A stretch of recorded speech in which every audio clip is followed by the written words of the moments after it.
Alright everyone, what is up? It's been a minute since I've been on YouTube here to put a video up, so I'm going to talk tonight. Since we have a little bit of a rainy night here, I'm going to talk about guitar again. And talk about setups. What entails in your setup? What would they do if you take it to have it set up?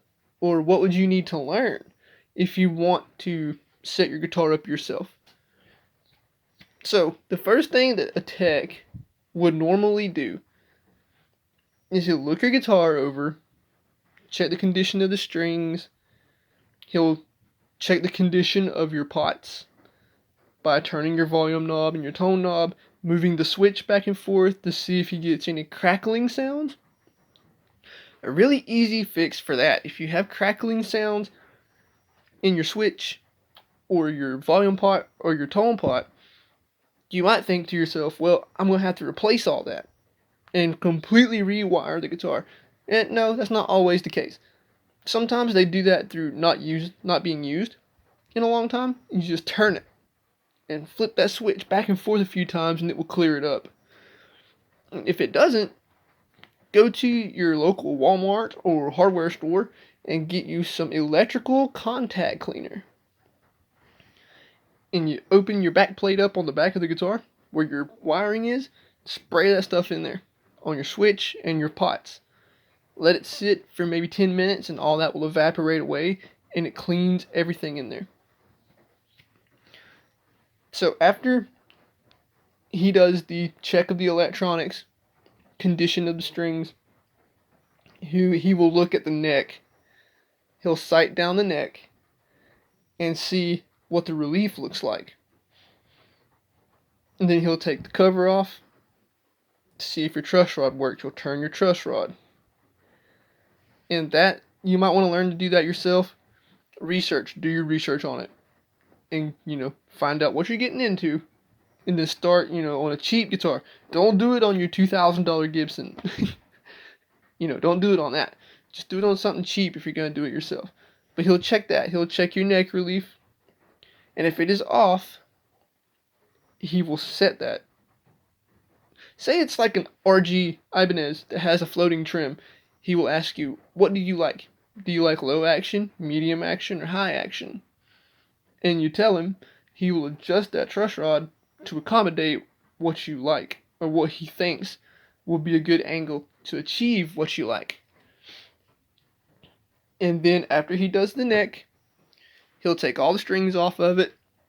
He'll restring it with whatever you ask him to, whatever gauge and brand that you want him to.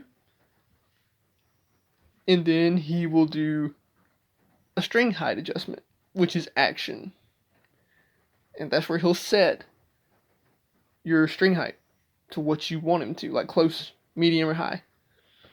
And in your book that you get with your guitar, it normally tells you what that company will set their action to and what they think is appropriate for comfortable playability.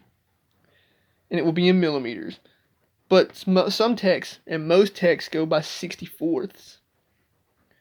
64ths of an inch. So for a Fender, it's 5/64s at the 17th fret. And then Gibson is 5/64 for the bass side, and then I think it's 3/64ths for the treble side. That's how they set them. And then after that, that's pretty much what goes into it. After that, it's intonation, to make sure your notes sound in tune by adjusting the saddle back or forward. And if you do that yourself, remember your tuner. You got it centered on the 0 like that. If it's that way, that means your saddle needs to come this way. If the tuner's needle is this way, it means your saddle needs to come this way. That's how I learned it. I learned that from a Guitar World magazine. And I was like, wow, that's pretty freaking handy, man. Because if you just blindly turn your screws every little increment, you're never going to get that thing set. Because you don't know what way it needs to move. And that's pretty much what they will do on a standard fixed bridge, like a hardtail or a tune-o-matic bridge. Now, Floyd Rose is completely different.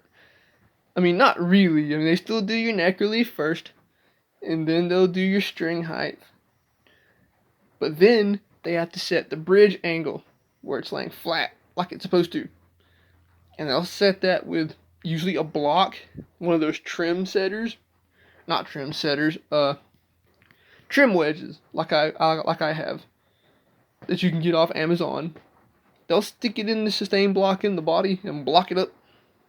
Loosen the springs to where the springs are doing nothing. Put your strings on for you, whatever gauge you want, whatever tuning. They'll set that up for you. Do all that. They'll do the intonation on it. And then at the very end, they'll tighten the springs back in on one side and the other in 1/8 turns until that block of wood falls out. And then your bridge is perfectly set to where it needs to be. So that's about what they do. That's what I was shown when the guy that taught me to do a Floyd, that's how he showed me how to do it. And he said, it doesn't matter what floating tremolo you're dealing with.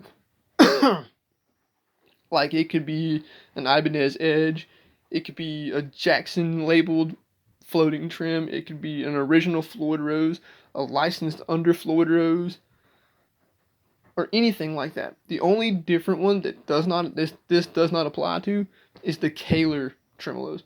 I know nothing about a Kaler. And I had a guy want me to set one up for him. I was like, well, what is it? What kind of guitar is it? It's a custom guitar is all I know. And he sent me pictures, and I was like, dude, I don't know where to start on this. I mean, I could adjust your neck for you, maybe, or get my dad to do it. He's pretty good at it. But I'd have no idea where to start. But Floyd Rose, they're aggravating, but once you get it set for what your string gauge is and what your tuning is, and you leave it there, it's perfect. It's tuning stability is unbelievable. Like, you could be sitting at a jam session waiting to start jamming, and all your buddies are tuning up, and you're waiting for them to get done because your guitar's in tune. Even though it's been in the case for the last 6 months, it's still going to be in tune. And that's one thing about a setup. You will have to do periodic setups on your guitar. Once or twice a year. And, like, once the fall weather kicks in, your guitar's neck angle could change because the wood, with heat and cold, the wood expands and contracts. And it will change a lot of things. And then one time in the summertime. And then people ask you, or ask me, I've been asked before, why would you need to set it up? I mean, don't you just plug it in and play it? Well, yeah, you can. But you might, pick up your favorite guitar that you love. You loved it when you first got it because it was unbelievable. It played great. But then you pick it up and you notice, my action's crept up. Or my Floyd isn't holding tune anymore. Or like, just something feels off when I'm playing my guitar. And I can't quite place it. That's because over time they will need a setup. Every guitar is like a fine-tuned dragster. You have to keep fine-tuning that thing. And then for your truss rod, your neck, it's there to help the strings do what the strings do. And over time, you will have to adjust your truss rod. It's just the nature of wood. Wood expands and contracts. That's what that truss rod's there for. And like I said before, sometimes they're really, really tight and you can't get them to move. And sometimes you'll get that crack in the wood, which I learned from YouTube. Don't get scared of it. It's just the wood. When the rod moves, it's the wood making sound. It's not breaking apart or anything like that. It's just making sound. But then sometimes you look at the neck and it's really bent in a really odd position, but the truss rod won't move at all. And that basically means the truss rod is completely screwed, and there's nothing you can do. Unless you're really good with like a heat clamp, and you can heat that neck up and get something on the headstock to pull it in the direction that you want it to go in, and then clamp it down and leave it there for a day or two. That's about the only way you can fix something like that. But even then, once you get it fixed, the truss rod still isn't going to work. And so the whole setup, after you do your setup work, you spend all that time intonating it, adjusting your action, and then adjusting your neck. It's all going to be for nothing because the neck can't be adjusted over time like it needs to be. And then one other thing in setups that's rarely ever mentioned is pickup height. Now there is a certain distance the pickups need to be from the strings to get optimal output from both pickups, or all three if you have a Strat. And DiMarzios, the ones that are in my 7-string over here, the pole pieces are adjustable so that you can sink your pickups down into the rings, but you can raise your pole pieces up with an Allen wrench and get your output that you want. I've never seen nothing like that. It's pretty cool. I don't know the specifics on how far away or how close to the strings each pickup needs to be, but if you have a manual for your guitar, there should be guidelines in there to tell you that.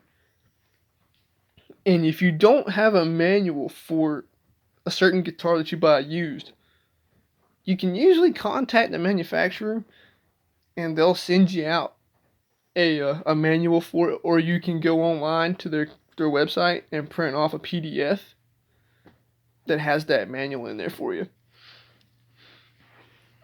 And when I did my first setup on a Floyd Rose, it was a black Squire Stagemaster. That was the first Floyd I ever got. I didn't know how to do anything. I didn't adjust the neck. I didn't adjust the string height because I didn't think that mattered. Intonation, I had no idea what that was. I just left it like it was. Took all the strings off the Floyd. The first time I restrung it, I restrung it backwards. I wrapped the strings. It had a reverse headstock. And I wrapped the strings around the tuners the wrong way. So when I was tuning my guitar up, it was dropping in pitch. And I was like, oh shit. I done screwed up. So the next time, I'm like, okay, the next time I'm going to do it right. And I put my next set of strings on. Didn't do one at a time like you're supposed to.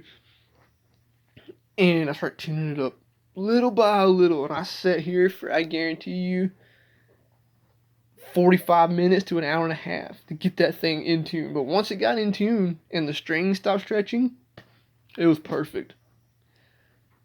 And I missed that guitar. I should have kept that thing. I mean, it had rust all over the bridge, all over the hardware. The body had that fog over it where it's been out in the cold so much and me playing out in cold places. And I installed a tremolo stabilizer on it because I completely wrecked the knife edges and did a horrible job of installing that trim setter in there. And I traded that guitar off. In as rough shape as it was in, that thing still played, sounded, and held tune like nothing else I've ever played. That thing was awesome. But that's just kind of what I wanted to talk about here for a few minutes is a setup. I mean, the setup for your guitar makes all the difference in the world. Because if you get one that plays really well and it's been set up well, you'll want to play it more. But if it's feeling like you can't play on it, the action's too high or it's too low and you got all kinds of fret buzz, you know, you don't want to do it because it just don't sound good or it doesn't feel good to play. It hurts too much. And then when I got my first Stratocaster, let me tell you this real quick here. This is hilarious to me. I knew nothing about a setup. I didn't even know you could set up a guitar. I didn't even know this is how like stupid I was guitar wise. I didn't even know that strings can break. It's like they're metal, they're steel. They can't break. Steel's like super strong. So anyway, I got my new strings on, and I seen my saddles on my bridge, and they have that stair step that Fender uses, and most other guitars use. And I was like, me and my dad were looking at it, and we're like, that's all out of whack. We straightened them all perfectly straight to each other. And I played on that thing for, I don't know, 5 years or so, not knowing that all of my notes are sounding completely out of tune because my ear became used to it over time. And I noticed I would play along with songs on the radio and stuff, and like, it sounds out of tune. And I'm constantly doing my tuning and trying to get it in tune, and like, man, these strings are really stretching. No, it was because that stair step is supposed to be like that. But I didn't know that. I didn't know that until a buddy of mine came over and he was like, hey man, it's not supposed to be that way. And I was like, well, can you fix it? And he's like, yeah, I'll fix it for you. And he had his dad do it for him. Because intonation, it's a nightmare sometimes. But as long as you follow that chase the needle trick, it's a little bit easier to get a hold of and get a grasp on. But just remember that, guys. Like when you're starting out and you buy your first guitar from a store, have them set it up for you. If you get a Floyd Rose or any floating trim guitar, tell them what string gauge, what brand you like, what tuning you want it in, and what kind of action you like. And then if you get it set the way you want it to start with, you'll want to play it more. And you'll feel like you got the world in your hands, you know. And you might have to take it. If you don't want to learn it yourself, you can take it to a tech. They'll charge you a little bit to do it because working on Floyd, it's a little bit of work. But they'll do it for you and get your guitar and keep it in tip-top shape. And, you know, people tell me all the time about, I was talking to people about those cheaper floating tremolos, man. And how you can't just shake the hell out of the bar and hit it really hard. You gotta finesse those things. And they've told me before, well, Satriani does it. Steve Vai does it. You know, Kirk Hammett does it. Yeah, these guys get guitars. They're sponsored by Ibanez and ESP. Whatever they need, Ibanez will deliver it. Or ESP will send it out to them. Something breaks on their guitars, they have a tech to fix all that for them. They don't have to worry about changing their strings or something going wrong with their bridges. They have a tech to fix all that for them. But guys like us, we don't have that. So when you get your first Floyd guitar, man, just be careful. If you get you like the cheap ones, and I'm not trying to bash on the cheap stuff. I mean, cheap stuff is great, and it does fine. You just can't abuse them. And even these Japan models, like Japan Ibanez and ESP, they will take the abuse a little bit more, but eventually they're going to do the same thing that these cheaper Indonesia and China made guitars are going to do. It's going to take more time because those guitars are made in Japan and the quality of the metal is better. But metal's still metal, and over time it does dull down. The knife edges will dull out on you. And that's what that trim setter is for. It takes the place of your third spring in the back, in the middle, and you screw it down to the body on the back of the guitar. And then it sits in there and it locks. Then there's a little tip on the front of the trim setter, and you drill you a very small hole that's deep enough for that tip to go up into it and come back out. And it has to be free. You can't have jagged, it has to be smooth. That's where I screwed up on mine. The hole was all kinds of off. But if you get it right, you'll never have to worry about your knife edges because that trim setter is going to hold it in the position it's supposed to be in all the time. And when you dive it down or pull it up, it's going to ensure that it always returns to that 0 point. And they hold tune really, really well. Like, I seen a video of Steve Vai's Woody guitar, the premium, and how Ibanez was making that guitar, and they installed 2 trim stabilizers in Steve's guitar.